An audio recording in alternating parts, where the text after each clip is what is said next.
2 job offers. 3 days. Still, no decision came. No clarity arrived. One offer paid better. The other had a team you liked more. You made a list, then another list, then one more after that. You asked 5 friends, then quietly ignored every single answer they gave. At 2 a.m., you were still wide awake, replaying both offers again. Your mind kept looping the same 5 sentences over and over again. You imagined regret for choice 1, then imagined regret for choice 2. Nothing new appeared. No fresh facts arrived. Yet you kept spinning anyway. By morning, you were completely exhausted, and you still hadn't chosen anything. This is not indecision. This is your brain trying to protect you. Overthinking feels like caution, but it's actually a survival glitch inside. Your brain evolved to spot danger, not to compare 2 job titles. Thousands of years ago, hesitation before a decision could save your life. A wrong guess about a predator meant injury, or worse, sudden death. So your brain learned one rule. When unsure, keep checking everything twice. That rule made perfect sense in a forest, not inside your inbox. Today, the threats are smaller, but your brain never got that memo. Your brain treats one unread notification like a genuine emergency. You reread one comment online 10 different times, searching for hidden meaning. This response is called threat simulation, and it rarely fully turns off. Your brain runs worst-case scenarios just to prepare you for pain. But most modern choices carry no real danger hiding inside them anywhere. Still, your amygdala truly can't tell a lion from an email inbox, so it quietly floods you with the same anxious, repetitive, looping thoughts. There is also something psychologists call the need for cognitive closure here.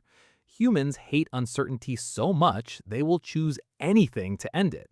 But overthinkers do the opposite. They delay closure while still craving it. This creates a strange loop. You want certainty, yet you avoid deciding. Every unmade decision feels like an open tab quietly draining your energy. Your brain keeps that mental tab open, refreshing it again and again. That constant refreshing is rumination, and rumination burns focus without producing any progress. Studies show rumination activates the same brain regions as actual physical pain. Your overthinking is not a weakness. It's simply misapplied ancient wiring. The good news is that ancient wiring can be redirected with practice. The first tool is called a decision deadline, so set one now. Give yourself 24 hours, then commit fully, even without complete certainty. Deadlines force your brain out of endless simulation and directly into action.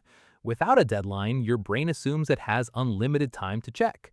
Unlimited time invites unlimited spirals, so a firm deadline becomes the cure. The second tool is the 10-10-10 method. Use it daily. Ask how you'll feel in 10 minutes, 10 months, then 10 years. Most overthought decisions barely matter once you reach that 10-year mark. This one question shrinks the decision back down to its real size. The third tool is limiting your information intake before you ever decide. More research past a certain point does not create any better clarity. It only creates more noise for your tired brain to loop through. Pick 3 trusted sources, 3 opinions, 3 solid data points. Then stop. The fourth tool is naming the loop out loud when it starts. Say quietly, "I am ruminating again," and this pulls you instantly. Naming a mental pattern activates your prefrontal cortex over your reactive amygdala. That single sentence shifts control from panic back into calm, rational thought. The fifth tool is simply taking one small, imperfect action right now. Send the email, make the call, write just the first rough sentence. Action interrupts simulation because your brain stops predicting and finally starts observing. Real feedback replaces imagined feedback, and imagined feedback is what fuels overthinking. The sixth tool is writing the thought down instead of replaying it inside your head. A thought written on paper stops needing to loop inside your head. Your brain treats an unwritten worry as unfinished business demanding constant attention. Writing tells your brain, "This is handled now. You can let go." The seventh tool is scheduling worry time, and oddly enough, this works. Give yourself 10 minutes daily to overthink fully on purpose. Then stop. Outside that window, tell intrusive thoughts, "We'll discuss this again at 4." This trains your brain that worry lives in a container, not everywhere. The eighth tool is accepting that some decisions have no perfect answer. Perfection is not available here, only good enough options moving you forward. Chasing perfect certainty only guarantees you stay frozen exactly where you started. Good enough chosen quickly beats perfect chosen never almost every single time. Let's go back to those two job offers from the very start. The version of you who overthought gained nothing from those extra days. The version of you who decides gains momentum, feedback, and forward motion. Momentum teaches you more in 1 week than worry teaches you in months. Your brain will always whisper, "What if you're wrong?" Ignore that whisper. Being wrong and adjusting beats being frozen and stagnant almost every time. So next time your mind starts looping, catch yourself inside that loop. Name it, set a deadline, write it down, then take small action. You are not broken. Your brain is simply running outdated old software. You know how to update that software, one decision at a time.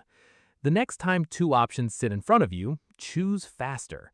Trust that clarity comes after action, not before it, almost every time. Your future self is not waiting on your certainty, only on your next decision. So take the offer, send the text, make the call. Decide now. Overthinking once protected your ancestors, but today it mostly protects your fear. Every extra hour spent deciding rarely improves the quality of your choice. Most of your biggest regrets came from waiting, not from choosing fast. Speed feels risky, but slowness costs you far more than you realize. Your brain wants zero risk, but zero risk does not exist anywhere. Every choice you avoid making is still, technically, a choice you made. Waiting does not remove risk, it delays the moment you face it. The people who move faster are not braver, they trust themselves more. Trusting yourself is a skill. Like any skill, it improves with practice. Every small decision you make builds evidence that you can handle uncertainty. That evidence slowly rewires the brain that once trapped you in loops. You do not need more information. You need confidence in your judgment. Confidence is not the absence of doubt, it is action despite doubt. So next time doubt creeps in, treat it as background noise only. Acknowledge the noise, thank your brain for trying, then move forward anyway. You have survived every difficult decision you have made in your life. You've survived every difficult decision you've ever made, and you'll survive the next one too. Decide today, act today, let tomorrow's version of you handle the rest. Your future isn't waiting for certainty, it's waiting for your next decision.